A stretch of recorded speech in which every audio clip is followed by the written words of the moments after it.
Jadi Islam mengatur dengan sangat sederhana sebenarnya ya konsep-konsep hidup sehat itu. Dan kalau kita lihat Indonesia ya, Indonesia ini kaya banget dengan rimpang. Ya, rimpang itu apa? Oh sebentar, saya mau ceritain. Sengaja saya bawa supaya kadang-kadang kita butuh apa ya sumber lain. Saya baca buku ini judulnya Longevity Solution. Jadi buku ini yang mengarangnya dua dokter di Amerika, namanya Dr. James Dinnick sama Jason Fung. Buku ini menceritakan tentang riset mereka, tentang klinik mereka, yang mereka mengobati orang-orang sebagian besar itu diabetes dengan apa? Dengan puasa. Dan puasa yang mereka pakai itu puasa-puasanya Islam. Daud dia sebut alternate day fasting. Puasa Daud, kemudian dia 5-2 fasting. 5-2 fasting itu 5-2, berarti Senin Kamis. Kemudian 3 days a month. Dan yang menariknya, banyak orang-orang yang ini ada testimoni di sini juga ada. Ini versi Indonesianya. Complete Guide of Fasting. Panduan hidup sehat berpuasa. Jadi ada orang yang 20 tahun pakai insulin bisa bebas insulin dengan berpuasa. Masya Allah. Itu saya katakan umat Islam ini harusnya kita menjadi umat yang paling sehat sebenarnya. Kalau ngikutin sunnahnya Nabi gitu loh. Lagi waktunya puasa, nggak usah makan banyak. Atau nggak usah makan sekalian. Waktunya makan, ya makan. Ya, seperti itu. Dan tadi kembali ke itu sekalian. Indonesia kaya dengan rimpang. Indonesia kaya dengan rimpang. Rimpang tuh kayak begini nih, rimpang. Ya. Salah satunya kunyit. India merupakan salah satu negeri atau negara yang paling tinggi angka penduduknya kan. Kenapa? Karena rahim wanitanya subur-subur. Iyalah apalagi. Kenapa bisa subur? Karena wanitanya, laki-lakinya banyak makan masalah. Masalahnya nggak pakai H. Masalah itu bumbu. Dan bumbu itu ya banyak ya. Saya mungkin kasih tunjuk aja. Jadi kayak begini ada jinten ya, ada thyme gitu kan, jadi basil ya. Bumbu ini bahan bakunya kita. Ya. Maka salah satu tips yang saya memang sangat sarankan, 2 hal ini dalam kehidupan Anda tiap hari. 2 hal dalam kehidupan Anda tiap, ingat baik-baik, jangan pernah lepas. Rimpang sama rempah. Rimpang itu ini, kunyit. Kunyit, jahe, kencur, temulawak itu bahan bakunya kita. Rempah ya kayak begini nih. Ini rempah. Dan ini gampang sekali kan dibikin masakan. Kalau Anda bikin masakan, maka kuahnya diminum. Maka itu jadi obat. Itu jadi obat. Ya, kuahnya diminum. Dan ibu-ibu mulai sekarang, saran saya, kalau Anda pengen menyehatkan keluarga, khususnya suami di rumah, maka jangan kasih santan ke suami mulai sekarang. Kalau Anda pengen kasih santan ke suami, maka kasihlah santannya dengan cara kayak begini. Iya. 5 menit lagi. Iya. Air kelapa tua itu, airnya jangan dibuang, diminum ya mulai sekarang ya. Itu bagus sekali untuk kesehatan. Air kelapa tua. Jadi bapak-bapak, ibu-ibu yang edisi lama itu maksudnya yang lahirnya tahun 50 gitu. Pentium 1, Pentium 2, Pentium 3 lah. Ya. Minumlah air kelapa tua. Air kelapa tua. Kelapa mudanya buat yang masih muda. Karena kelapa muda bagus untuk detox. Kelapa tua bagus untuk mikronutriennya, bagus untuk orang-orang dengan degeneratif. Gitu. Lalu santannya diapain? Di blender. Santannya di blender pakai kurma, kasih kunyit, kasih garam sedikit. Maka itu akan jadi minuman buat menguatkan jantung. Jadi santan itu jangan dipanaskan. Kenapa opor tidak sehat? Karena santannya. Gitu ya. Jadi santannya jangan gitu. Termasuk juga, nanti cobain, nanti sore ya, bagi Anda yang mungkin puasa atau mungkin yang hari ini pengen nyobain, nanti beli kurma, lalu kurmanya di blender sama air kelapa muda. Lalu disaring sebentar. Atau kalau nggak disaring, Anda tunggu aja. Itu akan jadi detox yang paling baik untuk pencernaan kita. Air kelapa muda di blender sama kurma. Ya. Murah kan? Murah. Beli air kelapa paling 5.000 lah. 10.000. Ya. Beli kurma mungkin yang box-box kecil ya, saya kira mungkin 10.000, 20.000 dapat sih insya Allah. Ya, seperti itu. Kemudian kenalilah Bapak sekalian. Jadi saya pernah share waktu itu ada 2 jenis ramuan atau 1 jenis ramuan yang saya sendiri takjubnya karena memang dahsyat banget kerjanya. Isinya sebenarnya simpel banget. Isinya kunyit, yang kedua serai, yang ketiga ini jeruk nipis. Kelihatan kan nih jeruk? Ya. Jadi kunyitnya kupas, potong-potong kecil, slice tipis gitu, and then dimasukkan ke air panas, kasih serai. Ya, kasih serai, kemudian setelah agak sedikit dingin, dimasukin jeruk nipis. Kasih madu. Banyak yang hamil. Banyak yang hamil gara-gara itu. Terus nanti yang sudah tua gimana jadi hamil juga? Ya enggak juga lah, udah menopause mau diapain? Ya. Karena 3 jenis bahan tadi itu mengandung antioksidan yang luar biasa. Bapak-bapak kalau minum itu coba aja lihat. Kemampuan vitalitas Anda akan insya Allah meningkat. Luar biasa.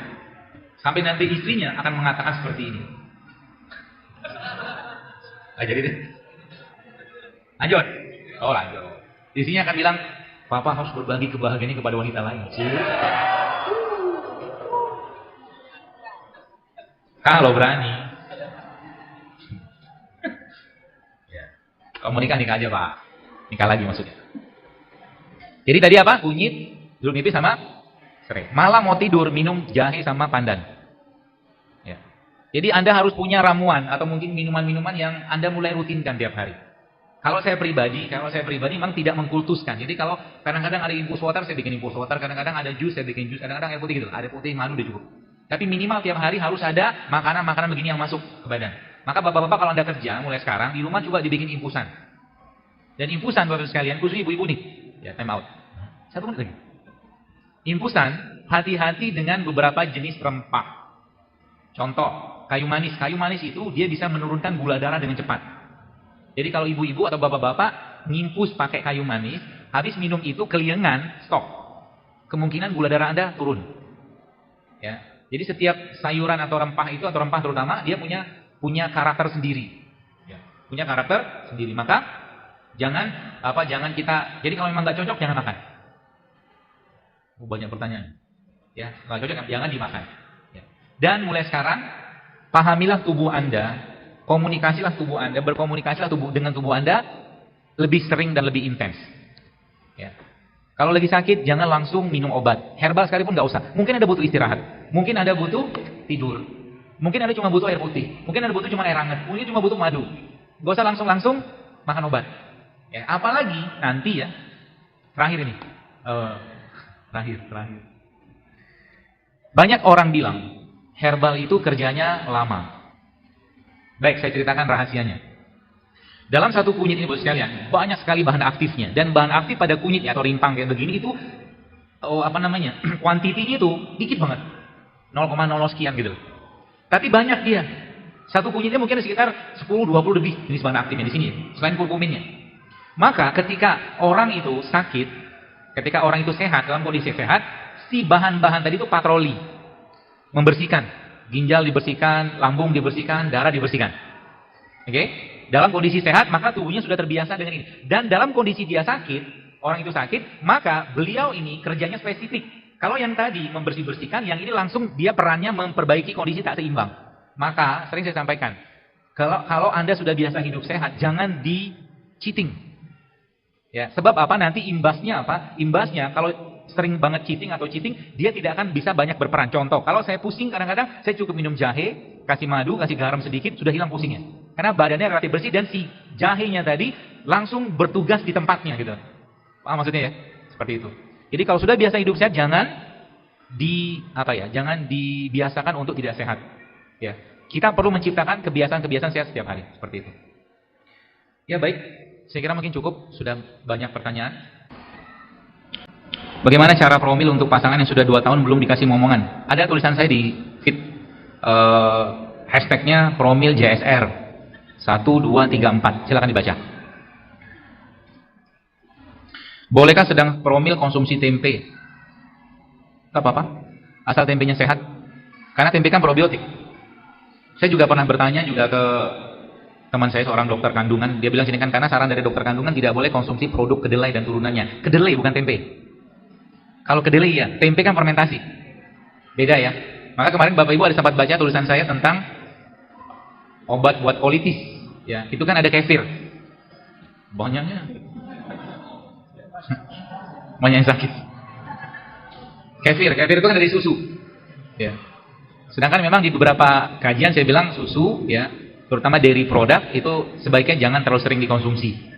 Ya, kecuali memang organik ya, organik susunya organik atau susu sapinya organik, nggak masalah. Al-Quran dan hadis memang jelaskan tentang itu. Ya, tapi kita butuh itunya, apa tuh namanya, susu yang sehat. Silakan makan tempe nggak apa-apa, karena tempe kan fermentasi. Kalau kedelai mungkin perlu dikurangi. Apakah obat untuk sakit polip di rahim? Yang tadi bisa itu, yang kunyit, serai sama jeruk nipis. Ya, sama gini Bu, Pak. Kalau Anda mau ngobati diri Anda, ada satu kalimat begini, if you want to cure someone, kalau Anda pengen ngobatin seseorang atau diri kita, ask them to stop what make them sick. Suruh mereka menghentikan apa yang bikin masalah gitu loh. Sekarang gimana mau sehat, pagi siang malam nggak ada perubahan di makanannya. Sayangnya, ya, kita kalau mungkin berobat gitu kan, baik ke dokter atau mungkin ke herbalis sekalipun, kadang-kadang tidak ada nasihat-nasihat berhubungan dengan nutrisi. Sedangkan sekarang, saya lagi kebetulan ini lagi ada case yang saya tangani juga sama guru saya juga, karena case-nya cukup berat. Ada seorang anak-anak umurnya 8 tahun sampai 9 tahun gitu. Badannya itu seperti lumpuh, nggak bisa gerak. Itu ternyata sekarang ada pemeriksaan. Jadi pemeriksaan untuk ngecek gen mana yang bermasalah. Ada. Ya, namanya nutrigenomic test. Jadi nanti ketahuan gen mana yang rusak, yang bermasalah, nanti dari situ, dari yang rusak-rusak tadi itu nanti kita coding. Codingnya itu maksudnya dicari dari bahan baku, sumber sayuran, buah, atau apa segala macam yang menyesuaikan bisa untuk bahan baku perbaikan gen tadi. Itu bisa. Namanya nutrigenomic test. Gitu, bisa. Makanya hati-hati banget bagi Anda yang maaf belum menikah. Ya. Jangan sampahi badan. Sebab nanti gennya ketika ketemu dengan pasangannya, kalau sudah sama-sama codingnya bermasalah, sudah sama-sama cacat gennya, susah punya anak, serius. Jangan nyampah mulai sekarang. Jadi kalau kita sekarang mau berpikir bagaimana menciptakan generasi emas Islam yang sehat-sehat ke depan, Bapak Ibu juga di rumah mulai sekarang jangan berikan makanan atau asupan yang tidak sehat ke keluarga. Jangan. Dan Anda harus ngasih contoh. Ya. Saya pernah, anak saya yang terakhir, itu umurnya 2 tahun. Saya tidak tahu ini anak dapat ilham dari mana. Dia sekarang bisa makan tempe mentah. Mungkin karena bapaknya, ayahnya sering ngomong tempe gitu kan. Allah kasih ilham sama dia untuk makan tempe, dan dia makan dengan sangat lahap. Ada lagi satu anak saya, anak yang ketiga, itu pernah satu malam saya makan semangka. Semangka itu saya buka gitu kan, saya belah tengahnya, lalu saya makan, saya kerok aja pakai sendok. Paginya, siangnya di pulang sekolah, dia melakukan hal yang sama. Terus ditanya sama ibunya, kenapa kamu makan semangka seperti itu? Karena ayah semalam makannya begini. Itu kan namanya coding. Ya. Nanti juga makan semangka, ibu bapak sekalian, pernah nyoba memblender semangka di semangkanya nggak? Cobain deh. Pakai hand blender, jadi semangka yang gede gitu, dibolongin tengahnya, ya, hand blender kayak begini. Biar ada variasi. Nanti dimasukin ke semangkanya, terus nanti ini kan ada pisaunya nih. Jadi langsung sedotannya masuk ke semangka. Ada variasi minum makan semangka gitu. Seperti itu. Ustaz mau tanya, bolehkah kita makan nasi merah? Siapa yang ngelarang? Boleh kan? Nasi merah boleh. Nasi merah, nasi hitam, nggak masalah. Singkong, ubi-umbian, itu yang sehat. Coba kita belajar dari orang tua kita zaman dulu. Mereka kalau dulu ya sarapan mereka pagi, ubi rebus, singkong rebus, pisang rebus, kan gitu kan? Betul nggak Pak? Minumnya apa Pak? Teh tawar. Ya kan? Dan panjang umur mereka. Nggak ada. Ayah saya umurnya 82 tahun, semoga Allah jaga beliau. Mungkin sampai detik ini tidak pernah nyentuh pizza sama sekali. Sosis gitu nggak makan dia. Ikan pun dia milih ikannya. Nggak semua ikan dia makan. Tapi Masya Allah, saya ngelihat wajahnya beliau dibandingkan dengan 2 adiknya, lebih tua adiknya 2 tadi. Padahal dia paling tua sekarang. Ya. Karena emang sering dia bercanda, ya ketawa gitu loh. Asik. Saya sudah menghindari nasi dan gula sejak pasca stroke, makan jus pisang, pepaya, dan sereal setiap hari. Pertanyaannya, suplemen yang terbuat dari buah-buahan dan sayuran, ada merek tertentu sebutin, saya nggak usah sebutin, dan bahkan tanaman organik itu bagus nggak? Kalau bahan bakunya kedelai jangan. Kalau saran saya sih. Kalau bahan bakunya kedelai jangan, karena kedelai terusnya bagi laki-laki kalau konsumsi terus-menerus kurang baik. Kalau saya ya, kurang saya sarankan. Atau Anda kalau stroke kayak begini, coba makan ini nih. Ya. Makan pisang, blender pisang, campurin dengan bawang putih. Pisang matang ya. Bawang putih dikit aja.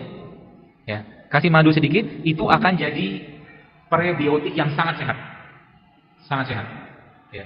Pisang campur bawang putih di blender. Ya agak sedikit bau bawang putih nggak apa-apa lah. Nanti Anda habis itu minum air serai, air jahe hilang baunya. masalah. Itu bisa juga buat sarapan pagi. Nanti cobain. Enak dan berkualitas, ya, sehat. Menurut dokter bedah tulang, saya dinyatakan osteoporosis dan diharuskan mengkonsumsi obat-obat tertentu. Apa yang harus saya kerjakan? Tadi, bertanyalah kepada Allah dulu. Bertanyalah kepada Allah dulu. Ya. Maksudnya gimana? Sering kali sekalian, saya mendapatkan banyak orang-orang yang subhanallah, ketika mereka sudah kembali kepada Allah, maka Allah sembuhkan mereka dengan sangat mudah. Dengan sangat mudah. Contoh case kayak begini. Kalau kita bicara tentang tulang, ya tulang itu kita bisa perbaiki dengan apa? Lihat aja bahan baku tulang itu apa? Dia butuh kalsium, dia butuh kalium, dia butuh magnesium, dia butuh asam amino. Gampang bikinnya sebenarnya. Contoh misalkan seperti apa? Anda bisa ngambil kolang-kaling, kasih rumput laut, kasih jahe, nanti minum madu, minum PCO, itu juga menguatkan tulang. Atau tadi, itu tadi apa namanya? Biji durian. Juga mengandung kolagen, kan bisa. Ya. Atau juga minum air kelapa. Air kelapa merupakan salah satu minuman air yang sangat tinggi asam aminonya. Dan asam amino itu pembangun badan kita. Gen kita isinya asam amino. Jadi bisa pakai itu juga bisa. Jadi di rumput laut ada jahe, ada kolang-kaling. Itu bisa dijadikan minuman harian tiap hari dan makanlah makanan-makanan yang tinggi kalsium. Contohnya apa? Brokoli. Kalau mau browsing aja. Brokoli atau kale. Kale itu juga termasuk yang tinggi kalsium. Bisa makan itu. Kita sampai jam berapa ya? Kok nggak time out lagi?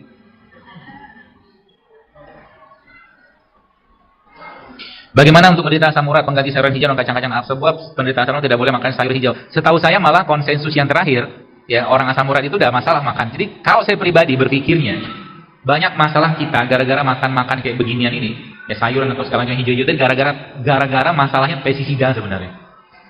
Kalau Anda makan sayurnya organik, aman, nggak ada masalah dalam jumlah yang cukup. Ya, dalam jumlah cukup tidak bulan, insya Allah aman. Tapi kalau seandainya memang Anda perlu dibersihkan dulu badannya, ya salah satu cara yang paling mudah adalah dengan cara di detox. Detox paling gampang dengan cara apa? Rempah.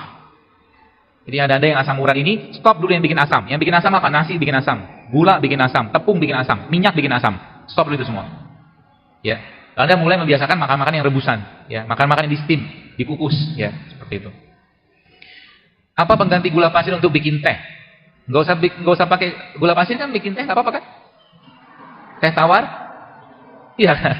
Kenapa harus ada kata-kata apa pengganti gitu kan? Kita butuhnya karbohidratnya. Maka Anda minum teh tawar, tapi tehnya bukan teh saset kalau saya. Saya di rumah punya teh. Tehnya teh yang masih bunga-bunga itu, saya minum. Ada teh oolong, ada teh black tea, ada green tea. Itu saya minum. Malam mau tidur, enak banget tidurnya jadinya. Ya. Tehnya tawar nggak masalah. Kalau tetap pengen dapat manis kasih madu. Tapi kalau enggak juga teh tawar, Anda makan kurma manis juga kan? Iya nggak? Dapat karbohidratnya. Termasuk bapak-bapak, kopi itu bagus menekan rasa lapar. Kopi bagus menekan rasa lapar. Tapi jangan pakai gula. Jadi pagi-pagi kalau minum kopi silakan minum kopi, makan kurma sedikit, 7 butir selesai. Cukup sampai siang nanti itu. Ya seperti itu. Boleh diganti dengan gula merah. Kalau gula merah yang di pasaran enggak? Karena gula merah di pasaran juga dicampur sama gula pasir. Ya, saran saya kalau memang tetap tetap pengen ya tadi madu. Jam berapa batas makan malam? Kalau saya berpedomannya sebelum matahari tenggelam. Sebelum matahari tenggelam makanlah. Tapi setelah matahari tenggelam, kalau bisa jangan makan yang berat. Ya, terutama yang kalori tinggi. Sebab apa? Hormon kita di malam hari sudah berubah. Hormon malam kerjanya untuk rehat. Untuk istirahat, bukan untuk ngolah-ngolah sesuatu gitu kan. Kalau siang, matahari terbit sampai sore nanti, itu hormon yang bekerja, hormon simpatik. Sistem hormon ya. Jadi makanlah sebelum matahari tenggelam. Ya. Kalau lapar gimana? Buah-buahan cukup. Ya. Dan yakinlah Bu sekalian, semakin kita membiasakan kita tidak banyak makan, nanti lama-lama makan sedikit cukup. Cukup insya Allah. Cuman karena kita kebiasaan aja sebenarnya. Ya, kalau sudah kita biasakan makan yang sehat dan sedikit, insya Allah cukup. Oh. Time out lah, jangan yang 5 menit. Apakah kedelai dari Amerika itu berbahaya? Iya. Karena sebagian besar di Amerika kedelainya setahu saya sudah GMO, rekayasa genetik. Ya. Termasuk bagi Anda yang makan buah-buahan yang tidak ada bijinya, yang sudah di cross breeding, saran saya jangan makan. Saran saya. Misalkan anggur nggak ada biji. Yang saya belum ketemu tuh kedondong tanpa biji, belum ada. Jadi seedless grape ya, anggur yang tanpa biji jangan makan. Kalau saran saya. Ya. Sekarang juga ada lagi anggur yang bentuknya kayak lonjong.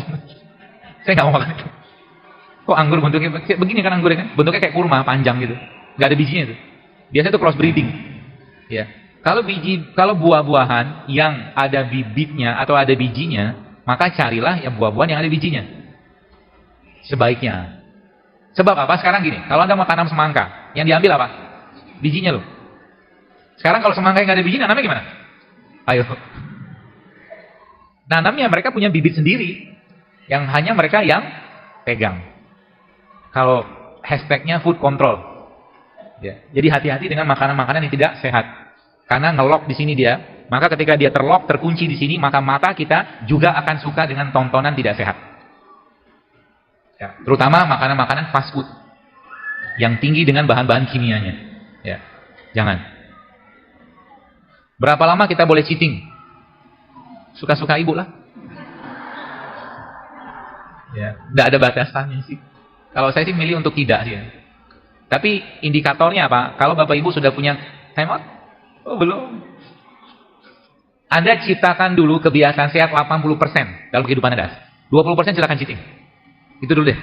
Atau 90% kebiasaan Anda makan sehat atau Anda lebih sering berpuasa. Oke, silakan cheating. Kalau itu tidak Anda kerjakan, jangan cheating. Ya. Sebagaimana kemarin ada yang tanya, dokter bagaimana? Saya kemarin pas ke Makassar, saya ajarin teman-teman di sana untuk makan coto Makassar. Cara makan coto Makassar, begini caranya. Waktu kita makan coto, biasa kita kan dikasih jeruk nipis kan? Satu mangkok gitu kan? Nah, minta sama yang jual coto itu air putih bening gitu kan 3 gelas. Nanti jeruknya diperes. Minum segelas, 2 gelas, 3 gelas, kan kenyang tuh. Pulang. Oh, jadi dong gitu kan. Silakan cheating kalau seandainya Anda tiap hari makan sayur dan buah. Silakan cheating kalau tiap hari Anda minum air putihnya 2-3 liter sehari. Silakan cheating kalau seandainya Anda banyak atau tiap hari bisa mengkonsumsi probiotik atau prebiotik. Silakan cheating kalau Anda lebih banyak berpuasa. Silakan cheating. Kalau tidak, sebaiknya jangan. Create dulu, ciptakan dulu kebiasaan sehatnya. Time out. Alhamdulillah. Baik, sekalian, semoga apa yang saya sampaikan ini bermanfaat dan kajian-kajian yang saya sampaikan ini tidak lain tidak bukan dalam rangka kita hidup sehat agar ibadahnya lebih baik. Ya. Jangan sehat tapi kita tidak makin taat. Sehatnya kita harus membuat kita makin taat. Kalau sudah sehat maka tahajud harus rutin. Sholat sunnahnya harus jangan sampai ketinggalan. Baca Quran jangan ketinggalan, sedekah lebih banyak. Itu sehat yang benar. Kalau nggak kebegitu mungkin sakit lebih baik. Karena dengan sakit Allah gugurkan dosanya. Maka kalau sudah sehat, sudah ngerti ilmunya, harus lebih taat. Ya, harus lebih taat. Dan jangan jadikan ini sebagai lifestyle. Tapi jadikan ini sebagai ketaatan kita sehingga nanti ketaatan atas syukur sehingga nanti sekalian ketika Anda minum madu, Anda minum kunyit, Anda minum serai, segala macam itu dan bagian dari niat Anda untuk ibadah lebih baik kepada Allah, maka Anda pahala dapat itu. Ya. Kalau cuma lifestyle doang nggak ada gunanya. Simple sekali, sedikit sekali pahalanya. Tapi jadikan sebagai ketaatan. Ya, sehingga nanti kita melakukannya itu karena ngerti yang kita kerjakan dalam rangka sehat, maka kita akan senang mengerjakannya. Saya kira mungkin demikian. Mohon maaf kalau ada yang salah. Segala kebaikan yang kebenaran dari Allah Subhanahu wa taala, segala kekurangan dan kelemahan dari saya pribadi. Subhanakallahumma bihamdika asyhadu an la ilaha illa anta astaghfiruka wa atubu ilaik. Assalamualaikum warahmatullahi wabarakatuh.